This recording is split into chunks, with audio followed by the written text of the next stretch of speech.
Hello and thanks for joining us from our studios in Israel. Coming up in today's newscast, controversies over Israel's German sub-deal continue to boil, demands for Donald Trump to condemn the alt-right increase, and some high schoolers get a taste of archaeological glory. I'm Aaron Porras here with the latest news in Israel.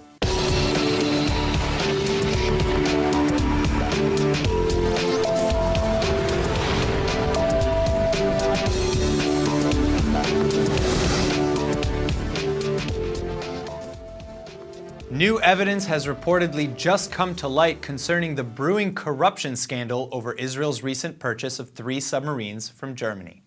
The case hinges on allegations that Prime Minister Benjamin Netanyahu's personal attorney David Shimron may have used his close personal relationship with the premier to push Israel's defense ministry into doing business with a specific shipbuilder that he represented.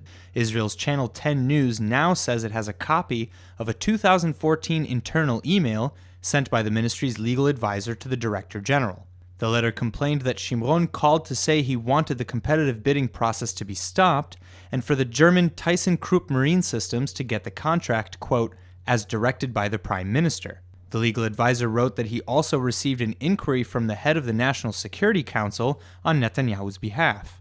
Both Shimron and Netanyahu have repeatedly denied any allegations of wrongdoing in the billion-dollar deal, and until now, Israel's Attorney General Avichai Mandelblit says no criminal investigation will be opened. Defense Minister Avigdor Lieberman today related to the recent German submarine scandal for the first time. Lieberman told the J-Post conference in Jerusalem that his predecessor Moshe Ya'alon was not telling the truth about the agreement, something Lieberman calls essential to Israeli security. You could always buy some more submarines. I think also regarding submarines, we took a very good decision, very right decision to provide our security. You know, it's impossible to speak in details, all discussions, but I can assure you that we took the best decision, and it was really a large consensus in security establishment and in political establishment regarding this decision. But I have to ask you, now that you're defense minister already for several months, and your predecessor says... 6 months. 6 months, half a year. And your predecessor says that he didn't know about this deal with the submarines. Is that possible that a defense minister wouldn't know about such a massive multi-billion shekel deal? Sometimes when people in opposition, when they in some complicated situation, they have problem with their memory. I think it's the same case. As the German submarine scandal continues to heat up, more questions are arising about alleged conflicts of interest violations carried out by Prime Minister Netanyahu's private attorney David Shimron. ILTV's Steve Leibowitz spoke out about the issue with Michael Partem, the attorney for the Movement for Quality Government, who says the issue is extremely problematic. On the face of it, it seems that his attorney was certainly put himself in a position of conflict of interest, where he both represents the Prime Minister personally and represents a foreign corporation petitioning the Israeli government for business, especially business in the security field, which the Prime Minister has direct influence in. So while this attorney, Mr. Shimron, has claimed that he's obeyed the letter of his conflict of interest agreement, it would appear that, first of all, that requires investigation, and second of all, that if that is the case, then the conflict of interest agreement is lacking. And the Movement for Quality Government has in fact called for a tightening of the rules, making it more strict and more transparent in terms of your conflict of interest agreement. Any sort of outside counselor or contractor or advisor would sign such an agreement that has to be stricter and also put into the public. Another member of Knesset has filed or says they're going to submit a bill which would make these conflict of interest agreements public. And so the public would know what he has to do and what he can and cannot do. But in terms of the spirit and the appearance of conflict of interest, there's definitely a case to say that the attorney, at the very least, was put himself in a conflict position. Whether or not the prime minister knew, that's an important question. But I think it raises a number of questions that are serious enough to warrant further investigation. And it's a bit disheartening that the Attorney General has decided, from what I understand, at this point has decided not to investigate, because I think there should be an investigation. Lessons should be learned. And especially if the prime minister did nothing wrong, I think the public has a right to know.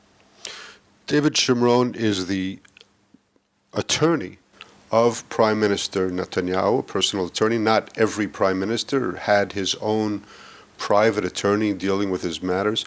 That relationship itself is kind of questionable because, first of all, we don't know if he's actually getting paid, but we do know that anybody that hires David Shimron knows as well that he is hiring the attorney of Prime Minister Netanyahu. Isn't that in itself problematic? Yeah, well, there's the rub. I mean, from what I read in the press, he's taking only 1 shekel a year salary. In other words, he's 1 shekel from the Prime Minister a year. The rest is basically because of the connection that people... Well, that it would be the appearance. It's a lot of work. He's got a lot of defending to do. So, yeah. Right. In other words, he's done a lot of work for the prime minister for no remuneration. That is a bit fishy, especially when there is that obvious trade-off, which is his ability to utilize his position and his name for other clients. Now, that puts himself in conflict not only with the public purse, but also as an attorney. And I believe somebody has filed an ethical complaint, because I have to always be on the lookout that I'm not representing clients who have opposing interests. That puts me, the attorney, in a difficult position.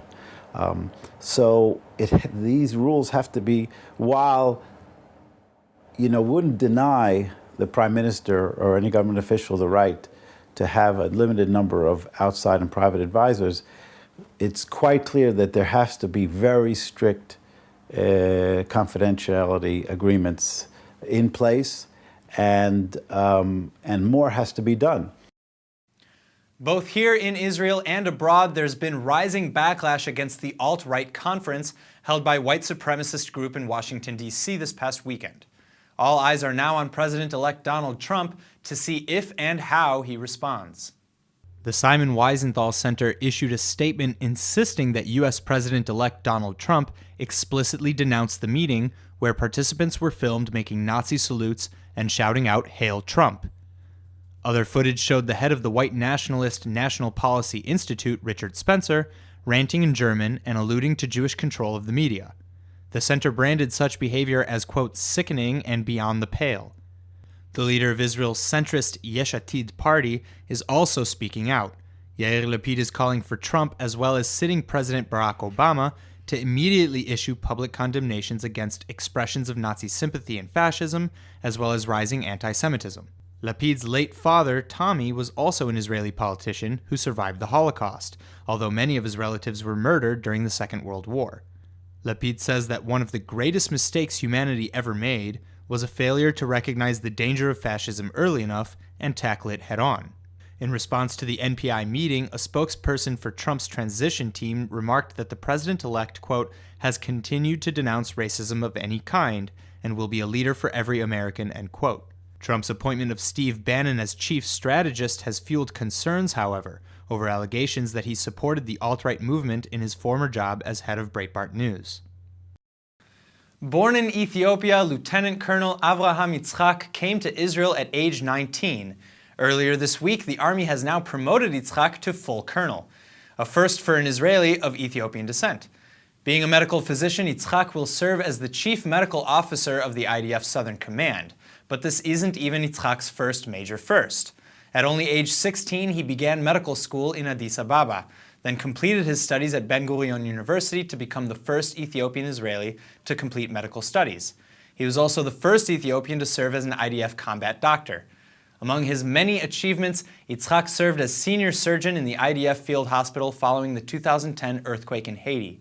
ILTV's Dennis Zinn spoke to Yitzhak following that mission. Okay, so very significant burns, making urine? Significant secondary, making urine, all systems function okay. No infection? No infection in the meantime. Here, had an amputation. Yep, I see. And we can't really close the... Okay, needs a flap. She needs a flap. Otherwise, I come from a country where, a third world country basically, and from Ethiopia, and I really know what life is under such situations. And I immediately identified with the locals, and not much of the world pays attention to you living under such situations. And you look at these beautiful souls coming from Israel and helping to those people working around the clock. It was just amazing. When I speak of those people to you, I have goosebumps all over because it's just amazing. It's just amazing. No other words. And I felt very proud to be Jewish, to be Israeli, to belong to the IDF, and to belong to the medical corps of the IDF. Oftentimes in the world of invention, certain demographics can be overlooked. So it's not that uncommon for that new life-changing gotta-have-it invention to seemingly work for everyone but you. Well, our guest today is Yair Tzur, an industrial designer who's here to share with us his new innovation that he hopes can improve the lives of millions. Thank you so much for joining us. Thank you so much for having me. All right. So, first and foremost, tell us about your innovation. Okay, so I have a brand. His name is Handybag, which is a brand that designs and manufactures carrying solutions for wheelchair users. And actually, I'm focusing on giving my users, people that are using wheelchairs, full access to their personal belongings. Is that something that, was difficult for them beforehand? I mean, what's wrong with the backpack? So traditional backpacks are usually located in the backside of the wheelchair, and so they're simply not designed for the user's needs. And what I want to do, I want to give them access to their belongings, and I want to give them a high quality product, because most of the products out there, they're made of very cheap materials, and they don't look very good. They're not branded, and definitely not accessible for them, which is kind of funny or strange or even sad, because it's supposed to, the basic thing. You want to put your phone somewhere, you want to access it. Yeah, I mean, we don't even think about that. It's something taken Exactly. probably very, extremely for granted. So what inspired you to do this? What inspired you to make Handybag? So both of my parents are using wheelchairs. My father is a war veteran. He was injured in the Yom Kippur War. And my mom was diagnosed with polio when she was 2 years old. And both of them, they met on the way to an Olympics, a Paralympics, in '76. They're Paralympians. Yes. Cool. My mom has a gold medal, and Wow. they both have lots of medals, lots of trophies. Also, I'm one of triplets. Wow. And I have an older brother. And so that inspired me, and that's the reason, as an industrial designer, I'm familiar with the needs of wheelchair users better than anybody else. I see. So so you started to tell me that, it's made of better materials, better branding, better color, what is different? What's innovative about this, about this bag as opposed to another bag that a wheelchair user could buy? Okay, so basically I have a few models, okay? Each model fits a different kind of wheelchair. You have a manual chair, you have an electric chair. So for example, the manual chair, as I said before, the traditional bags are located in the back. Mm-hmm. What I did, I invented a special bag, which is a dynamic bag that the users can pull from the back to the front. Okay. And then they have all of the things right in front of them. They don't need to look it up, also cause injuries, etc., etc. It caused, why? That was kind of brings me to my next question. What makes innovating this thing that important? You know what I mean? There are other bags that can strap to the side or something like that. So you're saying that this actually prevents injuries and other things like that. Yes, you can try for yourself. If you'll try to reach to the back of the chair, okay, let's say 100 times a day, and try to look something, if you hang your backpack over there or something, without the ability to take it off or to get up of the chair, let's see how you're gonna go, That is your shoulders, your arms, everything, your back. Yeah, that is a strong point. So let me bring that to my next question here. Other than being accessible, easily accessible, what is the bag designed to carry? How big is this bag? What do you put in it? Okay, so again, it really depends on what kind of bag and for what purpose, for what kind of wheelchair. For example, the dynamic bag is not designed to carry so much because you need to be able to take it, okay, to pull it. But I do, for example, have another bag which sits under the seat. And under the seat, you can put other things. You can make it bigger, and you can access it, again, for a different need in a different way. And again, depending on the wheelchair model, you have a bag for everybody. It depends on a lot of things, a lot of varieties of things. Because let's say, for example, you have someone that have a difficulty bending down. So, but he's okay with pulling a bag. So he'll be okay with that. But someone else would be vice versa. Okay. Yeah. So it's really complicated, basically. But it sounds really customizable that everybody can get what they need from HandyBag. So all in all, this is the vision to get a bag, to design a bag for each and every let's say need. Cool. All right. So where can I get one? Where can I buy one? I'm happy you asked because right now it was a week from now. I started a campaign on Kickstarter. Okay. In that campaign, I have two of my models, one for a manual chair and one for an electric chair. And the interesting thing is, of course, a wheelchair user can go on the website, on Kickstarter, make a pledge for a bag he likes. And also, we are donating bags, okay, for children in need that uses wheelchairs. That's incredible. We have cooperations with a few organizations here in Israel, such as Beit Izi Shapiro and Negishut Israel, and in which all the pledges that are not meant for someone that buys a bag for himself will add up, and I'll manufacture them and give it away bags for children in need. So this is like a really just homegrown kind of inspirational desire to create something that's good for the community. It's not like... Exactly. Yes, it's a part of my agenda, and a lot of things that inspire me and makes me move. So how many bags are already in use? You told me earlier of a story of a customer just today who bought a bag for her daughter. Yes, that's correct. Up until now, I've got more than 100 customers. Most of them are here in Israel. Some of them are in Europe, in the United States.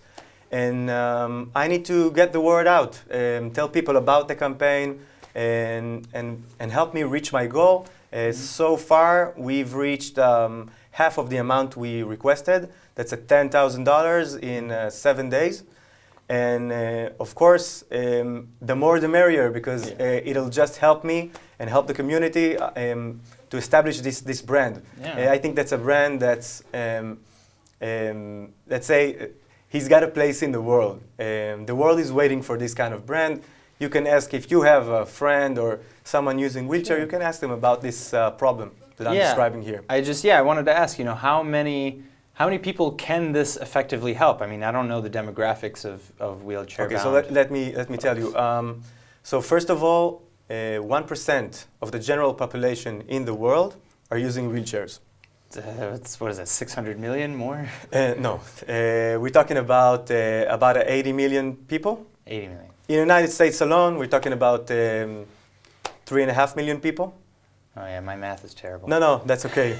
Only here in Israel, talking about 80,000. Only here in Israel, 80,000 people. Wow. Now, my vision, right now I'm focusing on bags for wheelchairs because I have to start somewhere. but my vision is to create a brand, an international leading brand that gives carrying solutions to all kinds of disabilities. Let's say, for example, someone uses crutches. Okay, I don't know any bag out there today that gives him a solution. As do I. I'm just thinking right now, maybe someone someone blind, okay? Maybe he needs a solution of his own, okay? Yeah. Because he's experiencing things differently, etc., etc. Someone using an electric scooter, okay? You don't have to be not be able to walk to use one of those, okay? Right. For example, this is another, and much more. Well, this is an incredible innovation, and I really hope that it takes off for you. I really do. And thank you so much for coming in. I really Thank you. appreciate it. Thank you. All right, the world's skies are becoming increasingly congested with aircrafts, and until now, there's been almost a total lack of integration between military and civilian planes. But the risk of planes colliding into one another has just been eliminated thanks to a breakthrough technology just introduced by Israel. The Collision Warning System, or CWS, has just been unveiled by Israel Aerospace Industries. The first-of-its-kind military technique is designed to prevent army planes from hitting commercial or privately owned aircraft. The system has extremely sophisticated radar that's able to provide military pilots with 3 different avoidance alerts by voice, graphic indicators on tablet panels, and symbols on cockpit displays.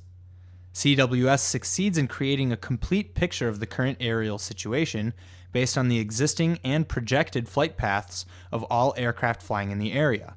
The Israeli collision warning system is now being tested by several leading air forces around the world. It can be used on 4th and 5th generation fighter jets, training aircraft, and military helicopters, as well as remotely piloted aircraft. The Israeli Antiquities Authority has created a new high school archaeological studies program with the idea of training tomorrow's top archaeologists. But what started as a fairly straightforward excavation quickly took an unforgettable turn. Students who took part in the Land of Israel and Archaeology Matriculation Program came together with professionals from the Israel Antiquities Authority and other top members of the field to take part in a week of excavations and field research. The students participated in cleaning, digging, brushing, sorting, and recording all the relevant finds from the central Israeli site. But it wasn't until the last day of the dig that the real surprise was found. בהתחלה ראיתי שיש מין ידיים קטנות ורגליים קטנות, ואז ניקיתי את זה וראיתי גם שיש פרצוף, וזה היה ממש מדהים. יכול להיות שזה הממצא הכי מדהים שאני אראה בחיים שלי. זה יכול להיות. אנחנו נמצאים ביהוד, באזור שהוא בנוי. בעצם נבנו פה בתים כבר בשנות ה-50 כשהוקמה העיר מחדש. בשבוע האחרון התפתח פה מכלול מאוד מאוד מעניין. כל המכלול הזה הכיל מספר כלי חרס, קנקן גדול, קערה רחבה. ובעצם ממש היום, ביום האחרון של החפירה, התחלנו לחשוף עוד 2 כלים יחסית קטנים. וכשהתחלנו לנקות את אחד הכלים מלמעלה, בעצם ניבט לכיווננו דמות אדם מחרס. אני חושב שנחפרו 200 מכלולים דומים, אם לא 300 עד היום ביהוד ובסביבה. אני עוד לא מכיר תגלית כזו. In addition to the incredible sculptural vessel, other jugs, metal items like arrowheads, daggers, and axe heads, and animal bones were also unearthed at the site. According to Gilad Itach, the excavation director from the Israeli Antiquities Authority, the items were most likely funeral offerings buried in honor of an important community member. These ancient artifacts, together with other information gathered from the excavation, gives a new look into the life of this area from over 6,000 years ago. But what is arguably most priceless about the experience is the experience itself, and how it so effectively inspired the next generation. כל הזמן שאנחנו שומעות בעיתונים ובתוכניות, רואים כל מיני ארכיאולוגים שמוצאים דברים כאלה. אף פעם לא חשבנו שאנחנו נמצא דבר כזה. Masa Israel is home to the widest variety of immersive international experiences for Jewish young adults 18 to 30. Find the right study abroad internship, service learning, or Jewish studies program to help you grow as a person, a professional, and a leader, while also developing a robust global professional network that includes Israelis and Jews from around the world. And now for the Hebrew word of the day. Sometimes when fires erupt like they have been in Israel over the last few days, bad things can occur. People can get hurt and our precious valuables can be lost. But sometimes, like a phoenix, something great can come out of something burnt. So today's word is saruf, meaning burnt. Aside from the obvious uses, like when your toast or marshmallows become saruf, saruf can also be used to represent burning passion. So next time you meet up with that special someone, you can say, Ani saruf alaich, meaning I'm burnt or burning over you. For me personally though, the most accurate use is for when you get home after a long day, feeling saruf or burnt out, and spend the rest of the day reading or watching a movie on the couch with a friend. All right, let's go ahead and take a look at the weather forecast. ILTV's weather forecast is sponsored by Adopt a Savta, taking care of Israel's lonely Holocaust survivors. Tonight should be partly cloudy and windy with a low of 59 or 15 degrees Celsius, and you can expect tomorrow to be unseasonably cool with a high of 69 or 21 degrees Celsius. All right, everybody, that's it for today's news. Today's exchange rate is 3.87 shekels to the American dollar. Remember to sign up for our daily newsletter at iltv.tv. Thanks for watching and see you tonight.